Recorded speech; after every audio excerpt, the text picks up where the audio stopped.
The bell rang across the Academy of Galactic Studies, a soft metallic tone that echoed through the vast silver halls. Students from more than 30 different species moved quickly toward their classrooms, their voices blending into a strange but familiar chaos of sounds. Inside one of the glass-walled rooms on level 4, a group of young cadets took their seats. The room was shaped like a circle, the ceiling glowing faintly blue, and in the center stood their teacher, a human. His name was Mr. Hale. He looked simple, almost fragile compared to the other teachers. He had no scales, no armor, no claws, just pale skin, brown hair, and calm gray eyes. Yet there was something in his posture, the quiet way he stood, that made the noise fade whenever he looked up. "The lesson today," Mr. Hale said, his voice steady and deep. "We continue with the history of the human expansion era. Who can tell me what the Sol Wars were about?" A few hands, or what passed for hands, rose slowly. A small insectoid student clicked nervously. "It was when your species almost destroyed itself, sir." Mr. Hale nodded. "Correct. We came very close, twice, but humanity has a strange habit." He paused, letting the silence hang for a second. "Of surviving what should have destroyed us." A few of the alien students exchanged looks. They didn't understand. Survival wasn't strange, and it was natural. But there was something in Hale's tone that made them uneasy. He continued, showing holograms of human soldiers, ragged, bleeding, fighting under red skies. When other species surrendered, humans kept standing. Not because we were stronger, but because we refused to stop. A low growl rose from the back of the room. The challenge every student turned. A Lurvian cub, tall for his age, his fur black and gold, was baring his teeth. "His name was Rook. Refused to stop?" Rook rumbled. "You call that courage, human? My father says humans survive because you hide behind machines. You never fight with your own claws." The room went still. No one spoke to a teacher like that, not even a cub from a warrior race. The insectoid students clicked in fear. The reptilians froze, tails curling. Even the classroom AI dimmed its lights, sensing tension. Mr. Hale slowly turned to face Rook. His expression didn't change. The silence for a few seconds, no one breathed. Then Mr. Hale said quietly, "Rook." "Apologize." It wasn't a shout. It wasn't even angry. It was calm. Too calm. That calmness made it worse. The cub blinked, his tail twitching. "Apologize to you?" "Yes," Mr. Hale said. "To me and to your classmates. Because disrespect hides fear. And I don't think you're afraid, are you?" Rook's ears flattened. His fur rose along his back. "You dare apologize?" This time Hale didn't raise his voice, but something changed in the room. It was as if the air grew heavier, colder. The walls hummed faintly. Even the smart glass windows flickered. Every student felt it, and a quiet pressure, like standing near something vast and ancient. For a moment they forgot they were in a classroom. It felt like being in the presence of a predator, one that didn't need to growl. Rook's mouth went dry. His instincts screamed at him to back down, but his pride was louder. He slammed his claws into the table. "You are no warrior, human. You're a fragile animal pretending to be strong." The silence that followed was painful. The look Mr. Hale didn't move. He just looked at the cub, but his eyes, those calm gray eyes, seemed to hold something deeper. Something old. He spoke softly, almost a whisper. "You think strength is in your claws, Rook, but you've never seen what happens when a human stops being calm." The cub froze. There was no anger in that voice, but every instinct told him this human could kill, not because of size, not because of power, because of something worse, the way he controlled himself. The disruption. Before anyone could speak, the classroom AI flickered again. "Warning," it said. "Emotional energy spike detected. Neural resonance field unstable." The lights dimmed. A low hum ran through the floor. Students looked around, confused and frightened. Rook's growl died in his throat. "What's happening?" Mr. Hale didn't answer immediately. He was still staring at the cub, but his hand was on the control desk, stabilizing the classroom systems. The hum faded. The lights returned to normal. "Sit down," he said quietly. Rook obeyed before realizing he had moved. The lesson continues. When the lights steadied, Mr. Hale continued teaching and done as if nothing had happened. He brought up a hologram of a blue planet, Earth. This, he said, is where humanity learned pain. We learned how to lose. We learned hunger, fire, and war, and somehow, through all of it, we didn't die. That's our strength, not the power to destroy, but the will to survive. The students were silent. Even Rook couldn't look away from the images. Human soldiers carrying each other through battlefields. Cities rebuilding from ashes, children smiling in ruins. Machines help us, Hale said, but they don't make us strong. Our hearts do. For a second, the cub thought he saw something else in the hologram. A shadow behind Hale, like a faint silhouette of armor, glowing faintly blue. Then it was gone. After class, when the bell rang, students rushed out, whispering, clicking, growling about what had just happened. Only Rook stayed behind. Mr. Hale was shutting down the holograms when he noticed the cub standing there. Do you need something, Rook? The cub hesitated. You? You made the air heavy. What was that? Hale smiled faintly. A trick of the room sensors, perhaps. No. It felt real. The teacher looked at him for a long moment, then said, when a human remembers war, sometimes the world remembers with him. He turned off the lights and left. His footsteps quiet. Rook stood alone in the empty classroom watching the door close. He didn't understand what had happened, but for the first time in his young life, he felt small. The whisper in the hall. That night, in the Academy's shared quarters, the story spread fast. Did you hear what happened in human history class? They say the human stared down a Lurvian cub. The AI glitched during the silence. He made it happen. Rumors twisted and grew. Some said Mr. Hale was a psychic. Others whispered that he was a veteran from the Sol Wars, one of the last soldiers who fought the cracks. By morning, even the teachers were whispering his name. The headmaster's warning the next day. Rook was called to the headmaster's office. The old insectoid Chakar waited behind a shimmering desk, his 6 eyes watching the cub carefully. Rook of Clanvren, he said, you disrespected a human instructor. Do you understand the seriousness of this act? Rook's tail swished. He insulted my people. He said we hide behind our claws. Chakar made a clicking sound that might have been laughter. And you think he fears you? The cub frowned. He should. I am. The headmaster leaned forward. You are a child, and he is not what he appears to be. Rook froze. What do you mean? Chakar's mandibles moved slowly. Mr. Hale fought in the last human war. He is older than he looks. The scars you cannot see are the ones you should fear most. The cub didn't know what to say. Go, the headmaster said softly, and learn. Before your pride teaches you the same lessons his kind learned in blood. The archive room that night, Rook couldn't sleep. The words echoed in his mind. He fought in the last human war. So he did what any curious young Lurvian would do. He broke the rules. Sneaking through the dark corridors, he reached the Academy's archive chamber. The room was filled with silent light, rows of data crystals floating in holographic grids. He entered a search command. Human history, Sol Wars, restricted. Access denied. He growled softly, then overrode it using his father's security code. The screen filled with images. He saw humans fighting against metallic monsters, walking through fire, piloting ships held together by cables and prayer. He saw soldiers holding the line when their cities burned. He saw people with tears and blood on their faces, refusing to fall. Rook watched wide-eyed, as one human, wearing old armor, raised a burning flag. In that instant, something inside him changed. He understood that humans didn't survive because they were strong. They survived because they wouldn't stop. The next morning, when Rook entered class the next day, he didn't look at Mr. Hale with anger. He looked with curiosity and something like respect. The human smiled slightly as if he already knew.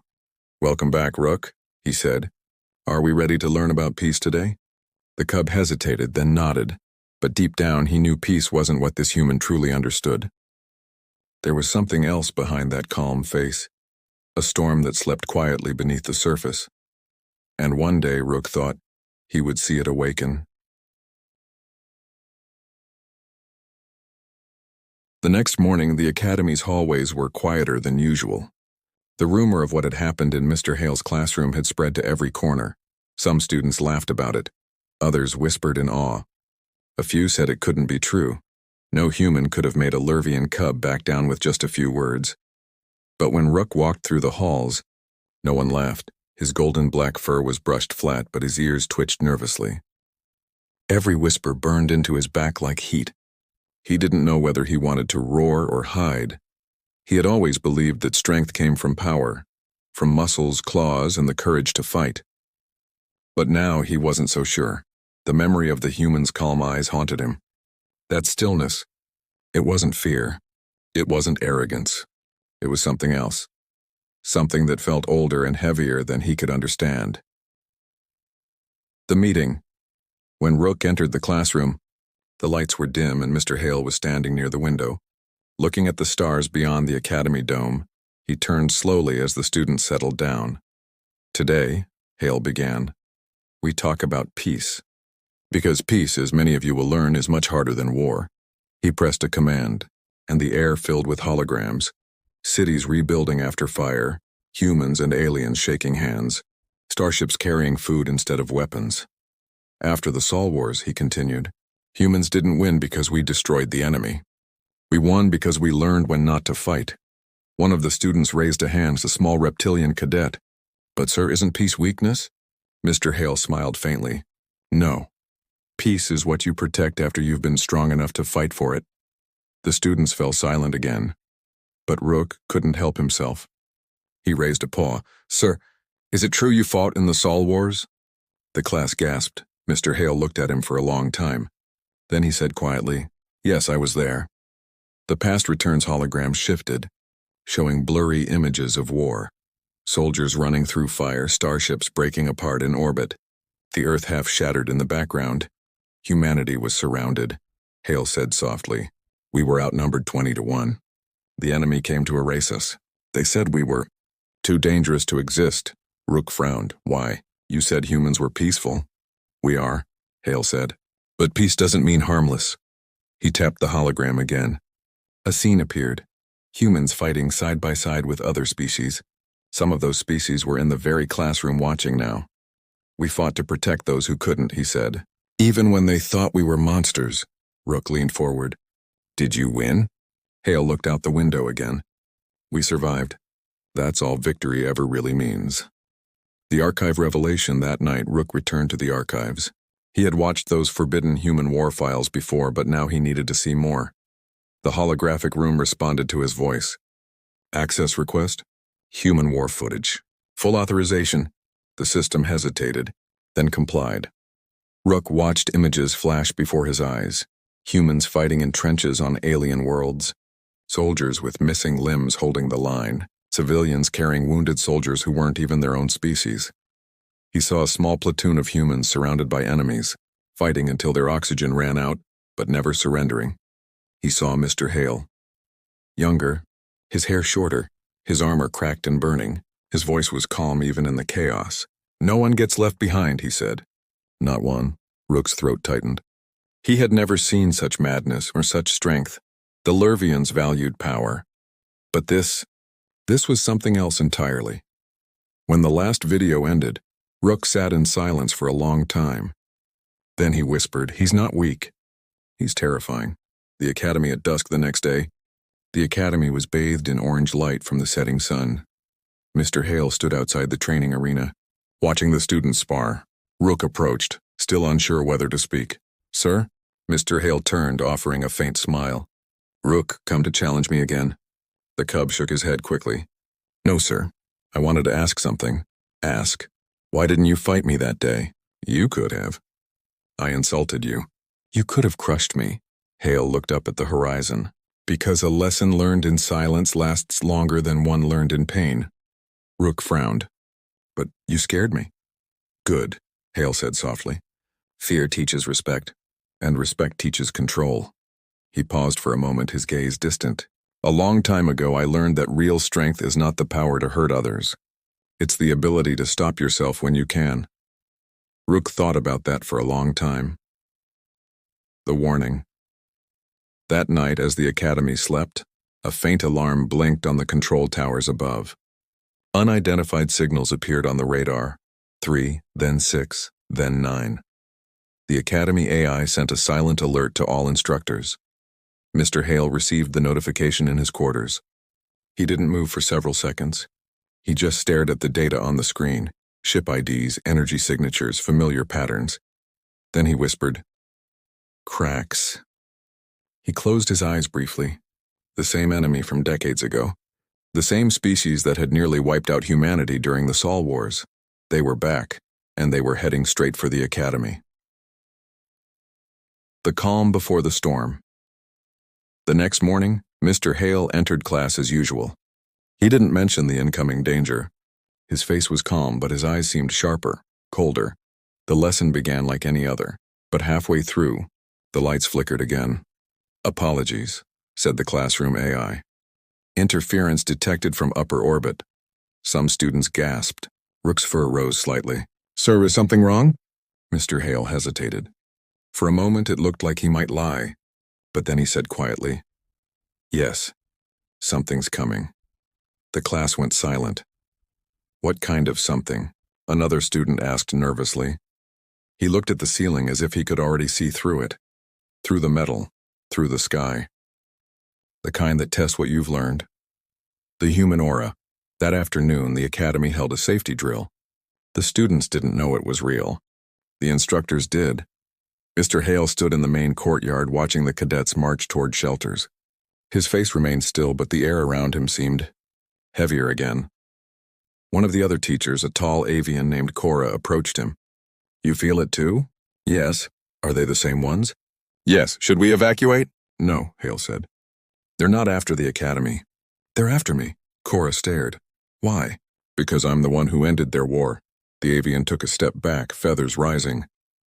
You're that Hale? The human who fought on Sol's final day?" Hale didn't answer. He simply turned toward the sky where faint shapes were beginning to move against the clouds. The student's realization. Meanwhile, Rook had skipped his evening meal. He sat alone in the training hall, staring at a holographic blade. His mind wouldn't stop replaying Hale's words. Real strength is not the power to hurt others. He thought about his father, a commander who taught him that power ruled all things. That mercy was weakness. That fear was control. But then he remembered Hale's eyes, calm, steady, unafraid. The cub's claws dug into the ground. "He's stronger than all of us," he murmured. "Because he doesn't need to prove it." The door opened behind him. Mr. Hale stepped in quietly. "You're still here, Rook." The cub stood quickly. "Sir, I wanted to learn." Hale smiled faintly. "Good, then watch carefully." He pressed a control panel. The lights dimmed and the room filled with holographic enemies. Training drones shaped like soldiers, tall and armored. "Lesson 3, he said softly. "Endurance." He moved through the room with graceful precision. His strikes were fast but efficient, no wasted motion. He didn't fight to destroy, he fought to end the fight. Every move carried history. Every block spoke of a lifetime of battles survived. Rook watched in awe. When Hale finished, he turned, breathing evenly. "Now you know why we survived the Sol Wars." Rook nodded slowly. "Because you don't give up," Hale smiled. "Because we remember." The shadows arrived that night. Thunder rolled across the skies. Except, it wasn't thunder. Explosions echoed far above the Academy dome. Sirens screamed through the halls. Unidentified fleet entering lower orbit, the AI's voice blared. "Shields at 40%. Defensive systems offline." Students panicked, running through corridors. Teachers shouted orders. In the chaos, Rook saw Hale walking calmly toward the main gate, the direction opposite the shelters. "Sir." "Where are you going?" Rook shouted. Hale didn't stop walking. "To finish a lesson I started a long time ago." Rook followed him, heart pounding. "You're going to fight them?" "Yes, you'll die." Hale looked at him over his shoulder. "Maybe, but dying is easy. Protecting others, that's the hard part." The ground shook as the first Crack's drop pods slammed into the outer wall. Flames lit the sky. Mr. Hale stopped, watching them descend. Metallic beasts with burning engines. Soldiers of the same empire he once fought. He took a deep breath and whispered, "So it begins again." The wind blew across the courtyard, carrying ash and dust. Rook stood behind him, trembling. For the first time in his life, he didn't feel proud. He felt afraid for someone else. And in that moment, As the sirens wailed and the alien ships descended from the heavens, Rook understood what his father never did. Humans don't fight for glory, they fight so others don't have to. The night sky above the Galactic Academy burned red. From orbit, fire rained like falling stars, but they weren't stars. They were Crack's dropships, cutting through the clouds with trails of flame and smoke. Inside the academy, alarms screamed through the metal halls. Students ran in panic. Teachers shouted orders. The security shields flickered and died one by one. The war had found them. And at the front gate, standing alone beneath the burning sky, was Mr. Hale. The last lesson, he stood still, hands at his sides, watching the Crack ships descend. His old eyes were calm, not afraid, as if he had seen this scene too many times before. Footsteps echoed behind him, heavy, fast, uncertain. Rook ran up, his fur bristling, eyes wide with fear and confusion. "Sir, the headmaster said to evacuate." "You can't stay here?" Mr. Hale didn't turn. "If I leave, they'll follow. They're not here for the academy. They're here for me." Rook stopped in disbelief. "For you? Why?" Hale's voice was quiet. "Because once I made them lose, and they never forgave it." The cub looked up at the sky. "You mean, you're that human? The one from the Sol Wars?" Hale smiled faintly. "I was one of them, yes. A soldier, a teacher, a survivor." The ground shook violently as the first Crack's pods hit the outer wall. Flames burst upward. The academy lights flickered. "Sir, we have to run," Rook shouted. Hale looked at him finally, those gray eyes steady. "No, Rook, sometimes you don't run from the storm. You stand in it, so others can live." The human armor, he pressed his hand on a metal panel near the courtyard wall. Hidden compartments hissed open, revealing an old exosuit, battered, scratched, and painted with fading blue stripes. The cub stepped back in awe. "That's human military armor. Mark 7 combat frame," Hale said quietly. "Obsolete, outdated, but still." "Enough." He stepped into it.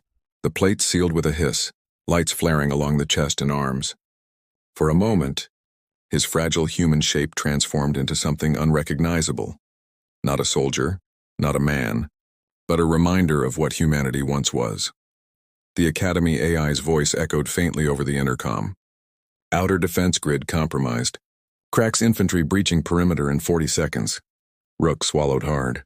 "Sir, you can't fight them alone." Hale's helmet closed with a hiss. "I won't be alone. You'll be my witness." "Witness? Someone needs to remember what humans do when the light starts dying." The enemy arrives. The first Cracks broke through the smoke. Tall, armored figures with 4 limbs and burning red eyes. They carried plasma rifles, their armor carved with jagged symbols. They stopped when they saw the humans standing alone before the academy gates. Their leader stepped forward, voice rumbling like metal.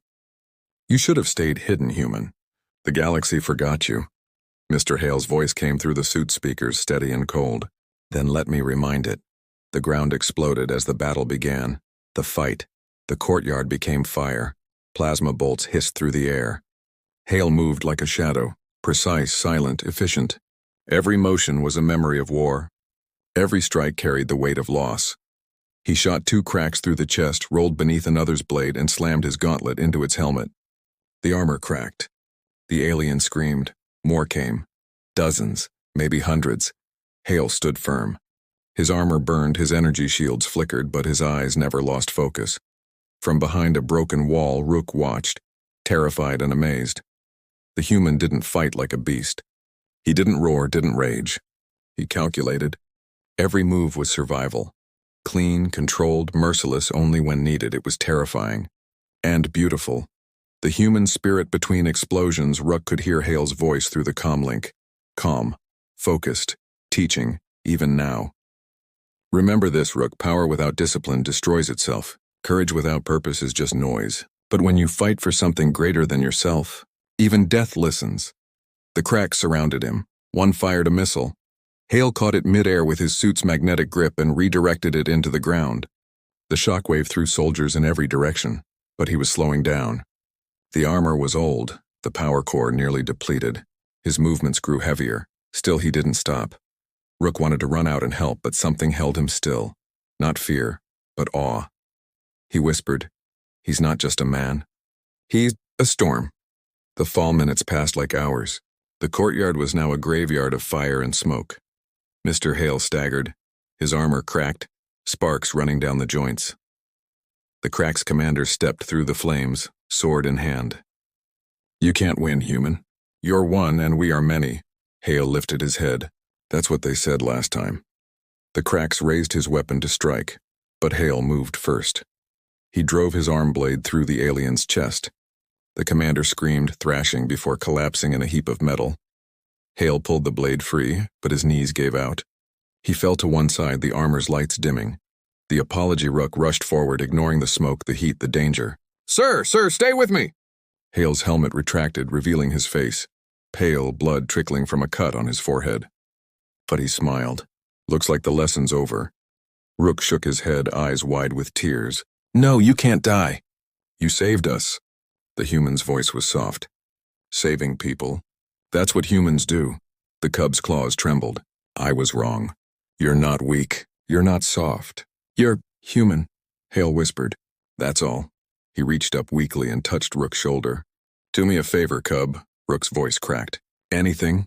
Apologize?" Rook blinked, confused. "Apologize?" Hale smiled faintly. "Not to me. To everyone you'll teach." Forever thinking mercy was weakness, the cub's throat closed.